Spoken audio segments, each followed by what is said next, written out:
বস্তুত এটি একটি বিবৃতি। প্রথম আয়াত শুধু একটি শব্দ আল হাক্কা, যার কয়েকটি অর্থ আছে, কিন্তু খুব সহজে অর্থটাকে এভাবে ভাবতে পারেন রিয়েলিটি বা বাস্তবতা। মা আল হাক্কা, বাস্তবতা কি? ওয়ামা আদরাকা মাল হাক্কা, আর কিসে তোমাকে জানাবে যে বাস্তবতা কি জিনিস? সেই প্রশ্নটি করার উদ্দেশ্য হলো, আল্লাহ এই সূরাতে দাবি করেছেন যে অধিকাংশ মানুষ বাস্তবতায় বাস করে না। অধিকাংশ মানুষ তাদের নিজস্ব ভার্সন নিয়ে উপস্থিত হয়, কোনটা বাস্তব এবং কোনটা গুরুত্বপূর্ণ, আর সেটাই ঠিক করে দেয় তাদের যাপিত জীবনটি কেমন হবে। তাই আল্লাহ এই সূরায় প্রত্যেকটি মানুষকে চ্যালেঞ্জ জানাচ্ছেন তারা যেন একটু পেছনে সরে গিয়ে আবারও বাস্তবতা নিয়ে একটু চিন্তা করে। আমরা সকালে জেগে উঠি, নিজেদের চেতনা পুনরায় ফিরে পাই, তৎক্ষণাৎ খুবই বাস্তব কিছু কাজ আমাদের সামনে পড়ে। আছে চাকরি, আছে পরিবার, আছে দায় দায়িত্ব, এখন আরও আছে সেহরি। এভাবে বিভিন্ন কাজকর্মে আমরা প্রত্যহ জড়িয়ে পড়ি। দৈনন্দিন কাজকর্ম, এক কাজ শেষ হলে আরেকটা, এরপর আরেকটা, বারবার ঘড়ির দিকে তাকান যেন সময়ের হিসেবটা রাখতে পারেন, যেন দিনের বেলা আপনার যে বাস্তব এবং গুরুত্বপূর্ণ কাজগুলো আছে তা শেষ করতে পারেন। আমরা এসব খুঁটিনাটি দৈনন্দিন কাজে এত বেশি জড়িয়ে পড়ি যে একটু থেমে বড় চিত্রটার দিকে আর দৃষ্টি প্রদান করি না। এটি খুবই কমন একটা প্রবণতা যা সকল মানুষের মাঝে দেখা যায়। আমরা দৈনিক কাজগুলোতে এত বেশি আচ্ছন্ন হয়ে পড়তে পারি যে পেছনে সরে বড় চিত্রটার দিকে আর ভ্রুক্ষেপ করি না, নিজেদের বড় কোনো প্রশ্ন করি না আমার জীবনটা কোন দিকে এগুচ্ছে, কারণ আপনি দৈনন্দিন জিনিসগুলোতে এত বেশি ব্যস্ত। এই ব্যাপারটা এমনকি ব্যবসার দুনিয়াতেও ঘটে। যেমন একটি কোম্পানিতে থাকে অ্যাকাউন্টেন্ট, ইঞ্জিনিয়ার, আরও অনেকে। তারা সকালে উঠে অফিসে যায়, নিজের করণীয় কাজটা করে, কিন্তু সবাই যদি শুধু দৈনন্দিন কাজগুলো করতে থাকে তাহলে একটি কোম্পানিকে বাঁচাতে পারবে না। কাউকে না কাউকে ম্যানেজমেন্টে থাকতে হবে যিনি বলবেন, না আমাদের 6 মাসের টার্গেট আছে, আমাদের 1 বছরের টার্গেট আছে। কারো মাথায় বড় চিত্রটা থাকতে হবে। এর উপরে আছে এক্সিকিউটিভ, এর উপরে আছে স্ট্র্যাটেজিস্ট, অ্যানালিস্ট এবং অন্যান্যরা, যাদের কাছে থাকে আগামী 5-10 বছরের প্ল্যান। কারণ শুধু ছোট ছোট ক্ষুদ্র ক্ষুদ্র কাজগুলো করার মাধ্যমে ভীষণ ঠিক রাখতে পারবেন না সবার শেষে কোনটা গুরুত্বপূর্ণ। তো আমাদের ছোট ছোট কাজগুলো আরও বিশাল বিশাল ব্যাপারের সাথে জড়িত থাকে, তাই না? আল্লাহ প্রকৃতির মাঝে এই ব্যবস্থাপনায় সৃষ্টি করেছেন। উদাহরণস্বরূপ মৌমাছি, পিঁপড়া এবং অন্যান্য প্রাণীকুলের মাঝেও দেখা যায় তারা ছোট ছোট কাজ করে। প্রত্যেকটি পিঁপড়া জানে তাকে কি করতে হবে বাসা তৈরির জন্য। প্রত্যেকটি মৌমাছি জানে তাকে মৌচাকের কোন অংশে কাজ করতে হবে। প্রত্যেকেই নিজের ছোট কাজটার কথা জানে, কিন্তু আল্লাহ তাদের ডিজাইন করেছেন আরও বড় কিছু নির্মাণের জন্য। তাদের প্রত্যেকের করণীয় ছোট ছোট কাজগুলোর চেয়েও তারা আরও বৃহৎ কিছুর অংশ। এটা এক ধরনের উপায় যেভাবে আমরা চিন্তা করতে পারি যে বাস্তবতা আসলে কি জিনিস। এই ছোট ছোট কাজগুলো যে আমরা করি, এগুলো যদি আরও বৃহৎ কিছুর সাথে সংযুক্ত না থাকে তাহলে আমাদের কাছে বাস্তবতার প্রকৃত উপলব্ধি নেই, তবে আমাদের দৈনন্দিন কাজগুলো সংযোগহীন। তাই আল্লাহ এই সূরাতে কি করলেন? তিনি বিভিন্ন উপায়ে বাস্তবতার প্রশ্নটাকে বিশ্লেষণ করলেন। আমি এখন যা করব এই 20 মিনিটের কম সময়ে ওই চিত্রগুলোর একটি আপনাদের সাথে শেয়ার করব। যখন আমাদের জীবনের এই সমস্ত ছোট ছোট মুহূর্তগুলোর সমাপ্তি আসবে অতি সত্বর, অথবা পরে এক সময় আমরা মাটির নিচে চলে যাব, এরপর চরম সত্য ঘটনা, চূড়ান্ত বাস্তবতা আরম্ভ হবে। সেই বাস্তবতায় সব কিছু উল্টে যাবে। এখানে এই দুনিয়াতে আমাদের ক্ষুদ্র ক্ষুদ্র কাজগুলো বড় কিছুর দিকে নিয়ে যায়। এভাবেই এই দুনিয়া কাজ করে। আপনি ছোট ছোট কাজ করেন, এমনকি যদি বিশাল কোনো দালান নির্মাণ করতে চান আপনাকে ফাউন্ডেশন দিয়ে শুরু করতে হবে। একটি একটি করে ইট গাঁথতে হবে, একটি করে কাঠের টুকরা, একটি করে পেরেক, অবশেষে তা বড় কিছুতে পরিণত হবে। কিন্তু শেষ বিচারের দিন সব কিছু উল্টে যাবে। প্রথমে বড় কিছু ঘটবে যা ছোট কিছুর দিকে নিয়ে যাবে। এই চিত্রটাই আল্লাহ তুলে ধরেছেন এবং কিভাবে সেদিন প্রকৃত বাস্তবতা অভ্যুদয় হবে। তো আজকের খুতবায় আমি আপনাদের জন্য সংক্ষেপে সেই চিত্রটি আঁকার চেষ্টা করব। সাধারণত খুতবায় আমি একটি বা দুটি আয়াতের উপর ফোকাস করি, কিন্তু ইনশাআল্লাহ কতগুলো আয়াতের সমষ্টির দিকে একত্রে দৃষ্টি দিব। আমরা আল্লাহর অঙ্কিত চিত্রটি বোঝার চেষ্টা করব, ওই চূড়ান্ত বাস্তবতার চিত্রটি। দোয়া করছি আল্লাহ তাআলা আমাদের সবাইকে সেদিন এই সফলতা দান করুন। ফাইদা নুফিখা ফিস সূরি নাফখাতুন ওয়াহিদা, অতঃপর যখন সিংগায় ফুৎকার দেওয়া হবে, মাত্র একটি ফুৎকার। সিংগায় ফুৎকার দেওয়ার ধারণাটি আমরা জানি কিয়ামতের দিন 2 বার ফুৎকার দেওয়া হবে। আল্লাহ 2টি হর্নের কথা উল্লেখ করেছেন, কিন্তু এখন আল্লাহ উভয় চিত্রকে এই সূরায় একত্রিত করে দিলেন। তিনি এখানে যা করেছেন, এমনকি সিংগা শব্দটি উল্লেখ করার মধ্য দিয়ে এটা কিছুটা কনসেপ্ট মাথায় নিয়ে আসে। মানুষের স্মৃতিতে যদি প্রাচীন আরবের অমুসলিম কারোর সাথে কথা বলতেন, কোরআন নাজিলের সময়কালে কোরআনের শ্রোতাদের অধিকাংশই মুসলিম ছিল না। সে সময়ের মক্কায় বেশিরভাগই মুসলিম ছিল না, আর তারা এই কথাগুলো শুনছিল। তারা যখন সিংগা শব্দটি শুনত, তারা আখিরাত নিয়ে চিন্তা করতো না, তারা গায়েব নিয়ে আমাদের মুসলিমদের মতো ভাবতো না। তাদের ভাবনাটা ছিল তারা যখন যুদ্ধ করতে যেত, একজন বিউগল বা সিংগা মুখে তুলে ফুৎকার দিত, সাথে সাথে ঘুমন্ত সৈন্যরা জেগে উঠত আর যুদ্ধের জন্য লাইন ধরে প্রস্তুত হয়ে যেত, কারণ যুদ্ধ শুরু হতে যাচ্ছে। সতর্ক সংকেত প্রদানের সময় এটা। বর্তমানেও মিলিটারি ব্যারাকে, মিলিটারি ক্যাম্পে ইত্যাদিতে অ্যালার্ম সিস্টেম, সাইরেন বা হর্ন বেজে উঠলে প্রতিটি সৈন্য জানে তাকে এক্ষুনি প্রস্তুত হতে হবে, ইউনিফর্ম পরতে হবে এবং রেজিমেন্টে গিয়ে দাঁড়াতে হবে। এমনকি যদি 10,000 সৈন্য হয়, 20,000 সৈন্য হয়, প্রত্যেকে তার করণীয় সম্পর্কে জানে। তারা এলোমেলোভাবে দাঁড়িয়ে থাকে না, সবাই নিজ নিজ রেজিমেন্টে সুশৃঙ্খলভাবে দণ্ডায়মান। হর্নের আওয়াজ সম্পর্কে বলতে গেলে আল্লাহ আজ্জা জাল্লা কোরআনের অন্যত্র বলেন, ওমা ইয়ালামু জুনুদা রব্বিকা ইল্লা হুয়া, তোমার রবের বাহিনী সম্পর্কে তিনি ছাড়া কেউ জানেন না। এই হর্ন বেজে উঠলে আল্লাহর সমস্ত সৃষ্টি এমনভাবে আচরণ করবে যেন তারা রিজার্ভ সৈন্য। এই সিগন্যালের অপেক্ষায় ছিল নিজ নিজ পজিশনে প্রস্তুত হতে। সকল সৃষ্টি প্রস্তুত।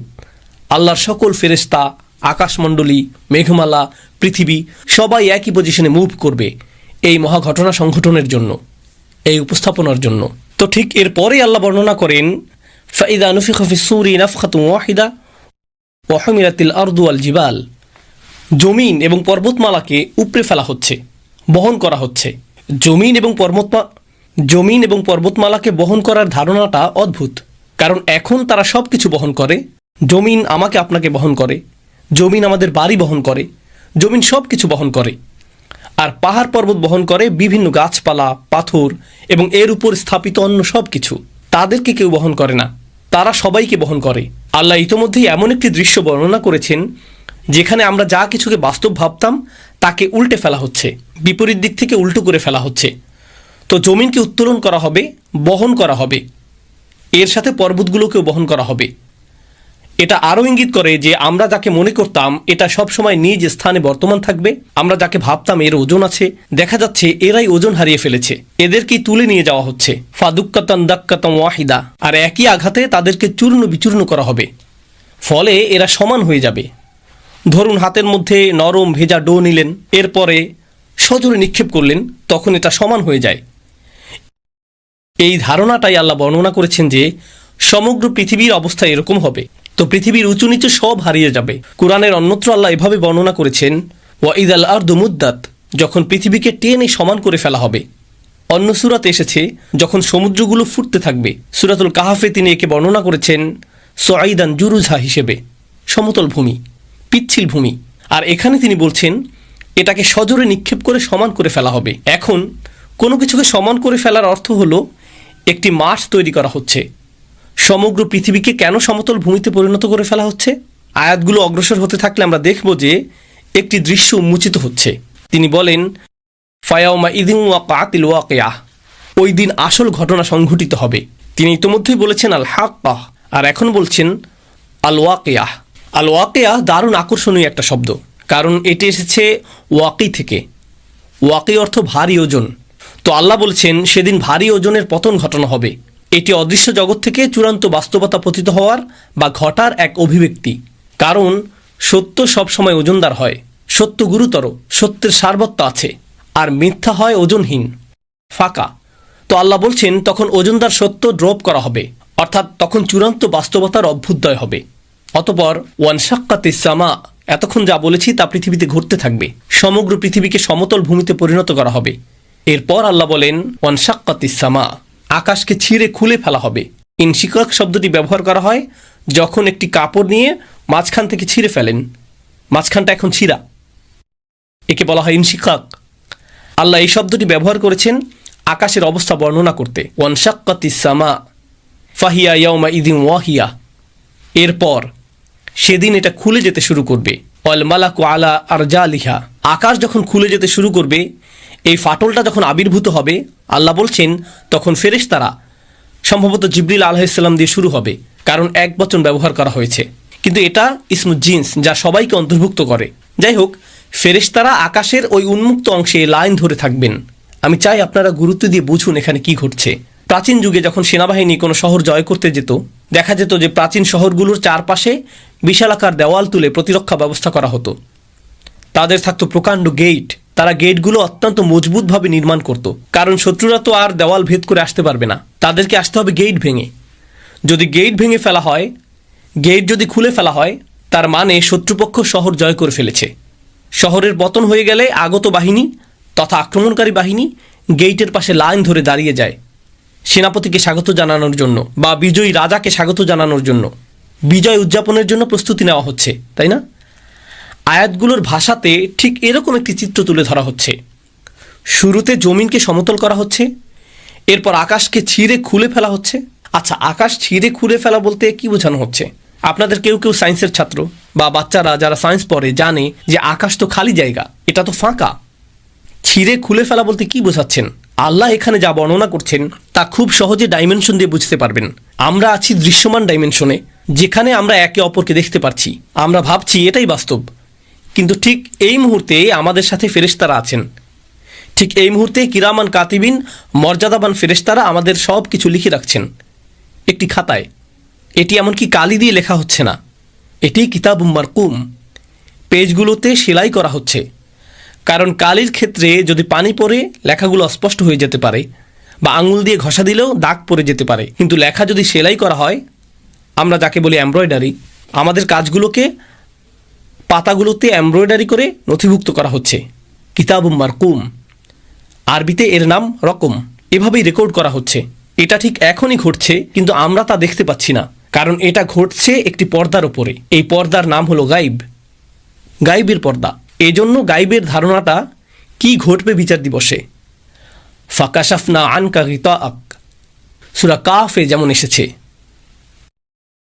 তিনি বলেছেন, আমি পর্দা সরিয়ে দিয়েছি, তোমার সামনে যে পর্দা ছিল তা আমি সরিয়ে দিয়েছি। অতএব এই মুহূর্তে চোখের সামনে একটি পর্দা আছে যা আমাকে অদৃশ্য জগৎ দেখতে বাধা দিচ্ছে। ঠিক একইভাবে যখন কোনো ডাক্তারের কাছে যান, ওনারা যখন এক্স রে করেন, তারা এক্স রে মেশিনের ভেতর দিয়ে এমন কিছু দেখেন যা আপনি এই মুহূর্তে দেখতে পাচ্ছি না। একটি লেন্স থাকে, একটি ডিভাইস থাকে যা অদৃশ্য পর্দা দূর করে দেয়। ফলে আপনি শরীরের ভেতরের জিনিসও দেখতে পাচ্ছেন, যা অন্যথায় দেখা সম্ভব ছিল না। একই ব্যাপার মিলিটারি প্রযুক্তিতেও দেখা যায়। তারা থার্মাল গগলস পরিধান করে, যেটা দিয়ে আপনি দেয়াল ভেদ করে দেখতে পাবেন যে অন্য পাশে কতজন লোক আছে বা এরকম কিছু। তো ধারণাটা অনেকটা এরকম। আল্লাহ বলছেন, অদৃশ্যের পর্দা ছিঁড়ে খুলে ফেলা হচ্ছে। অদৃশ্যের ওপারে কি আছে?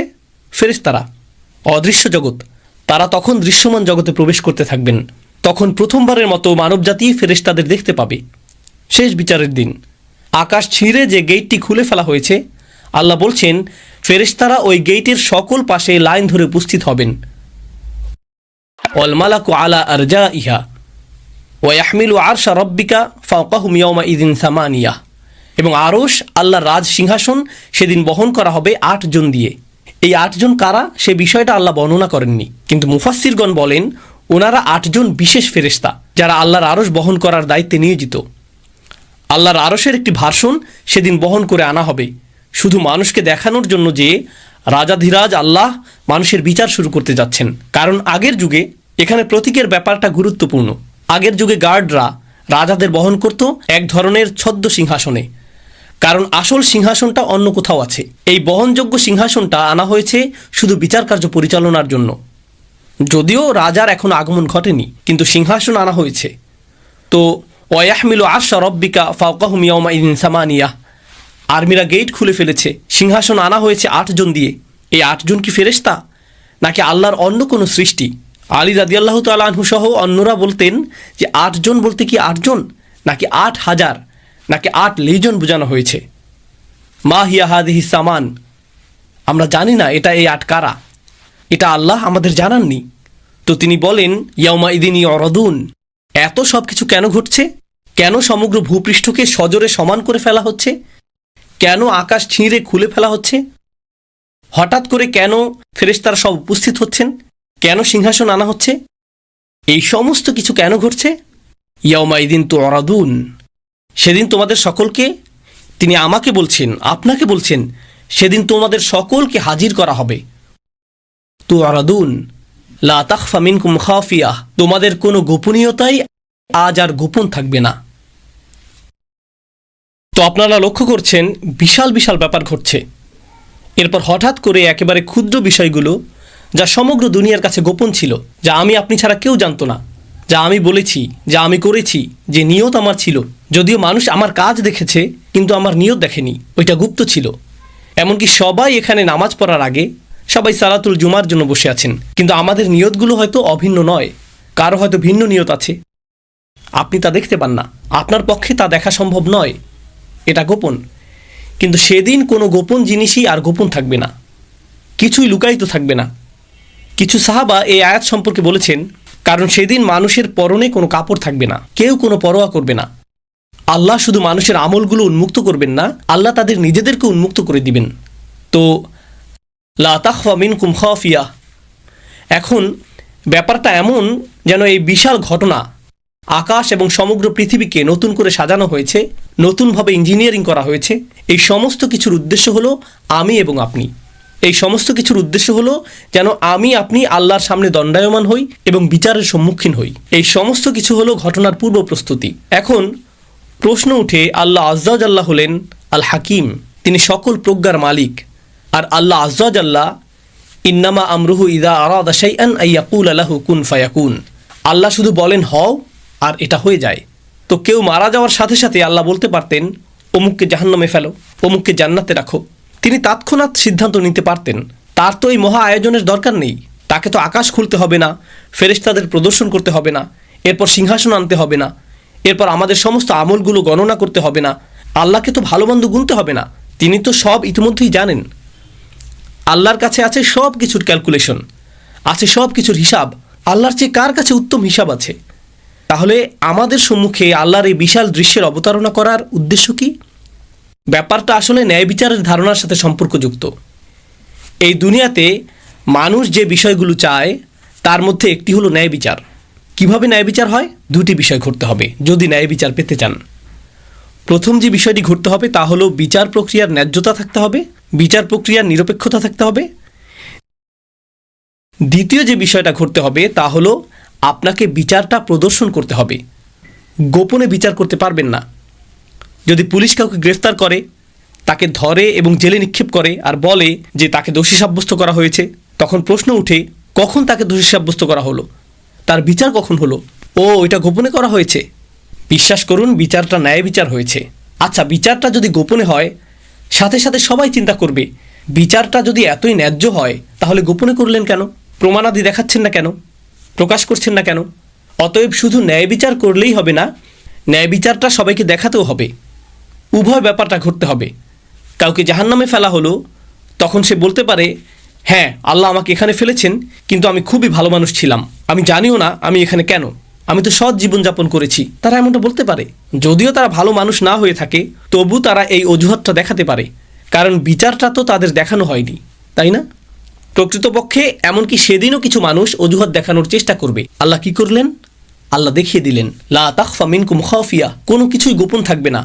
ভালো কিছু যেমন গোপন থাকবে না, তেমনি খারাপ কিছু গোপন থাকবে না। আপনি নিজে, আমি নিজে সাক্ষ্য দিব আল্লাহ ন্যায় বিচার করেছেন। এটি একটি ন্যায্য বিচার। এখানে কোনো অন্যায় করা হয়নি, কারো প্রতিই না।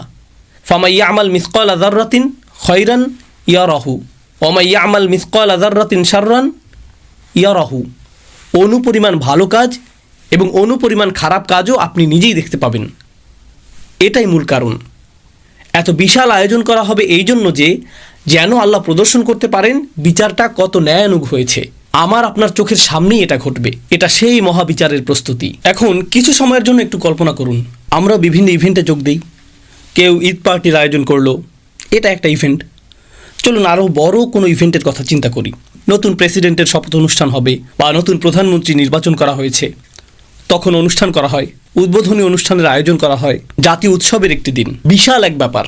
যখন বিশাল কিছু হয় তার জন্য প্রস্তুতিটাও হয় অনেক বড়। আল্লাহ এত ব্যাপক প্রস্তুতি নিচ্ছেন, এত প্রকাণ্ড আয়োজন। কত যে আয়াতে এই ইভেন্টের প্রস্তুতির কথা এসেছে। সিংহার আওয়াজ থেকে শুরু করে আকাশ ছিঁড়ে ফেলা, ফেরেশতাদের সারিবদ্ধ হয়ে দাঁড়িয়ে যাওয়া, সিংহাসনের আগমন, এই যে এত বিশাল আয়োজন, আমার কৃতকর্মগুলো হিসেবের জন্য, আপনার কৃতকর্মগুলো হিসেবের জন্য। আল্লাহর কাছে আমাদের কর্মগুলো এতটাই গুরুত্বপূর্ণ, অথচ আমরা মনে করি আমাদের কৃতকর্মগুলো ছোটোখাটো বিষয়।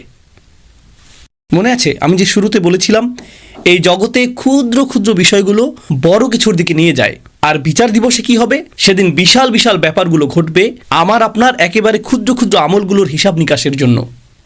তাই আমাদের মুখ থেকে নির্গত হওয়া কোনো শব্দকে আমরা ছোট করে দেখি না, আমাদের কৃত কাজগুলোকেও আমরা হালকাভাবে দেখি না। এটাই মূল কারণ।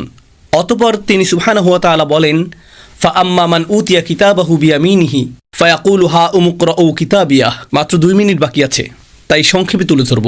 আপনারা নিজে নিজে পড়ুন, ইনশাআল্লাহ এর থেকে উপকৃত হবেন।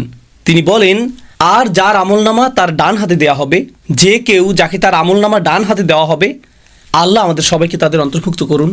তো কেউ যখন তার ডান হাতে নিজ কৃতকর্মের খাতাটি পাবে, আল্লাহ বর্ণনা করেন, হা উম হা উম। হা উম মানে এদিকে আসো এবং গ্রহণ করো। হা উমের একটি অর্থ হলো এখানে আসো এবং নাও। আপনারা বিচার দিবসের বর্ণনা আগেও শুনেছেন। সেদিন কেউ কারো কোনো খবর রাখবে না। ইয়াউমা তারাউনাহা তাদহালু কুল্লা মুরদিআতিন আম্মা আরদাআত। এমনকি মা যিনি তার বাচ্চাকে দুধ খাওয়াচ্ছেন, জাস্ট তাকে ফেলে দিবে, জাস্ট তাকে কোল থেকে ফেলে দিবেন। এতটা ভয়ঙ্কর বিচার দিনের বর্ণনা। ইয়াফিরুল মারউ মিন আখিহি ওয়া উম্মিহি ওয়া আবিহি ওয়া সাহিবাতিহি ওয়া বানিহি ওয়া সাহিবাতিল্লাতী তুইহি। আপনি আপনার মা থেকে পালাবেন, বাবা থেকে পালাবেন, ভাই থেকে, স্বামী স্ত্রী থেকে, আপনি আপনার সমগ্র গ্রামবাসী থেকে পালাবেন, পরিচিত সকল মানুষ থেকে। তাদের দেখলেই উল্টো দিকে পালিয়ে যাবেন, কারো ব্যাপারে কোনো পরোয়া করবেন না। বস্তুত লাউ ইয়াফতাদি বিন আযাবি ইয়াউমা ইযিম বিবানিহ। এই আয়াতের কয়েকটি আয়াত পরে আল্লাহ বলেন, ওমান ফিল আরদি জামিআ সুম্মা তুনজিহি।